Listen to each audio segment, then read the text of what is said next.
안녕하세요. 돈 버는 판다입니다. 과일이나 밀키트 같은 식품 위탁 판매 시작하시면서 지인 판매 말고 진짜 찐 고객님들 판매가 이제 일어나기 시작하신 분들 너무 기쁘고 막 가슴이 두근두근 거리고 하지 않으신가요?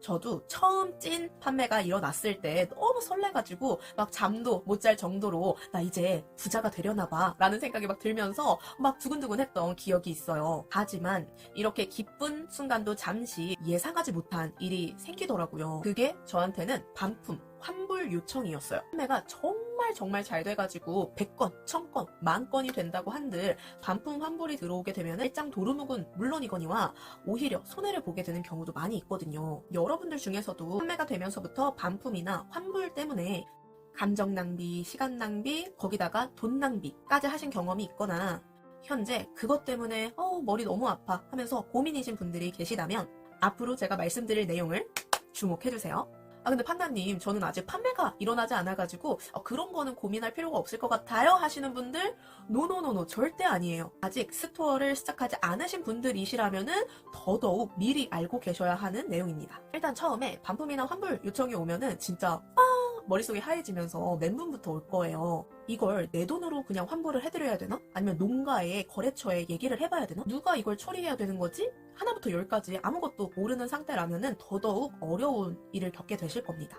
사실 이런 CS 관련해서는요, 이런 사건이 일어나기 전에 거래를 시작하면서 미리 얘기를 나눠봤어야 하는 내용이에요. 이게 바로 제가 이전 영상에서도 말씀드렸다시피 위탁 판매 계약서가 중요한 이유라고 할 수 있죠. 거래를 처음 시작할 때 거래처, 농가와 처음에 제품에 대한 얘기 그리고 공급 단가에 대해서도 얘기를 나눠야 하지만 향후 CS 관련해서도 어떤 상황에서 누가 얼마나 책임을 질 것인지에 대해서 명확하게 해주시는 게 좋습니다. 아마 직장 생활이나 사회생활 해보신 분들이시라면은 잘 아실 거고요. 그게 아니더라도 학교에서 팀플 하신 경험이 있으시다면은 더더욱 아주 잘 아실 텐데, 분명 거래처나 유관부서에서 말로는 네 알겠습니다, 다음에 이렇게 해둘게요, 저렇게 해둘게요 라고 해놓고 막상 그 상황이 돼서 일이 터지게 되면요, 제가 그런 적이 있던가요?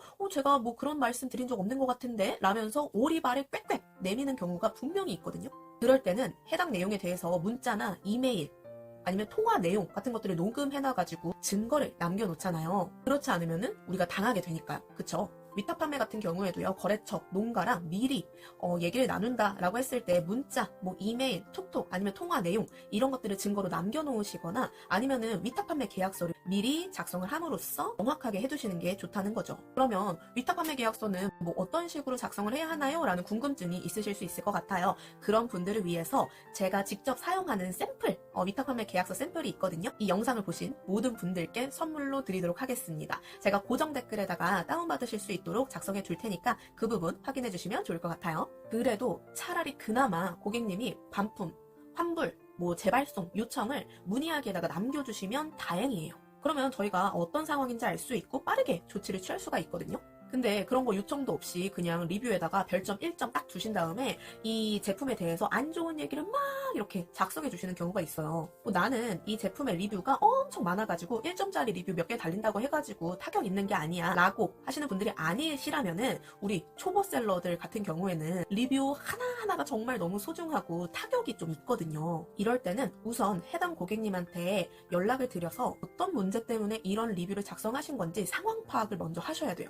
그래서 만약에 제품에 문제가 있는 거다라고 한다면 재발송 드리거나 환불 조치한 다음에 고객님한테 리뷰 수정을 권하는 거를 좀 추천을 드리고 싶어요. 하지만 제품에 문제가 있는 것도 아닌데 리뷰를 1점을 주신 거다라고 한다면 어떻게 해야 될까요? 저는 처음에는 고객님 회유도 해보고요, 요청도 드려보고 부탁도 해봤는데 결국에는 1점 리뷰가 사라지지 않는다라고 한다면 저는 그냥 전액 환불 조치를 해버립니다.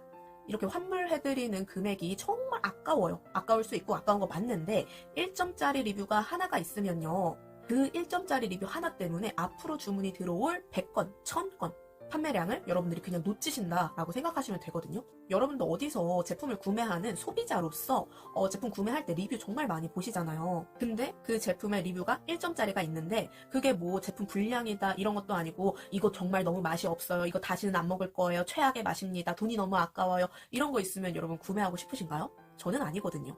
그래서 저는 그냥 일종의 투자다라고 생각을 하고 전액 환불 처리한 다음에 해당 리뷰를 블라인드 처리를 해버립니다. 이때 고객님한테 그냥 계좌번호를 받으셔가지고 따로 입금을 해드리면은 리뷰가 블라인드 처리가 안 돼요. 그래서 블라인드 처리를 위해서 전액 환불하시는 경우에는 스마트 스토어 관리자 센터에서 구매 확정 내역을 통해서 환불 처리를 해주셔야 리뷰가 자동으로 블라인드 처리가 됩니다. 그리고 나서 저 같은 경우에는 고객님한테 만족스럽지 못한 서비스를 드려서 죄송하다. 그래서 전액 환불 드렸다. 다음부터는 더 나은 서비스로 보답드리겠다라고 좀 친절하게 그리고 쿨하게 메시지를 남겨드리는 편입니다. 그래서 리뷰가 많지 않은 상품을 판매할 때는요, 마음을 조금 비우고 고객이 왕이다 라는 생각으로 판매를 해주셔야 할 것 같아요. 그리고 나서 내 제품이 리뷰가 1000건 이상이 달렸다라고 한다면 그때부터는 저는 1점짜리가 아무리 달린다라고 한들 그렇게 크게 신경 쓰지 않아요. 물론 제품이 불량이거나 한다면은 그거는 환불 처리, 재발송 처리 해드리지만 그게 아니라 단순 변심으로 인한 것이다 라고 한다면은 그 다음부터는 크게 신경 쓰지 않아도 됩니다. 왜냐면 다른 리뷰가 좋기 때문에 판매에 크게 영향을 주지 않거든요. 그래서 리뷰를 그렇게 블라인드 처리하면서 점수를 맞추면은 보통 몇 점 정도까지는 맞춰놔야 되나요? 라는 질문도 주시는데요. 저 같은 경우에는 평균 점수를 보는 편이에요. 리뷰가 최소 10건 이상은 작성되었다라는 가정하에 최소한 저는 4.5점은 맞추려고 노력을 하고 있습니다. 그래야지 소비자분들이 보시기에도 이 제품 그래도 괜찮네 라는 생각이 들 수 있는 점수라고 생각하거든요. 이렇게 저렇게 관리하셔가지고 최대한 클린한 리뷰를 유지하시는 거를 추천드릴게요. 자, 여기까지 해가지고 온라인 판매를 하시면서 나름 큰 고비 중에 하나인 반품 환불에 대해서 저만의 노하우를 좀 전달해 드렸는데 어떠셨나요? 이 방법을 활용해서 여러분의 스토어를 조금 더 성장시킬 수 있는 계기가 되었으면 좋겠습니다. 앞으로도 이 채널을 통해서 사업 이야기, 제 성장 이야기, 그리고 각종 꿀팁들에 대해서 이야기를 나눠보려고 합니다. 제 이야기가 궁금하신 분들은 좋아요, 구독 한 번씩 부탁드리도록 하겠고요. 그러면 다음 이야기에서 또 만나 뵙도록 하겠습니다. 지금까지 돈 버는 판다였습니다. 다음 영상에서 또 만나는 걸로 할게요. 여러분 감사합니다. 안녕!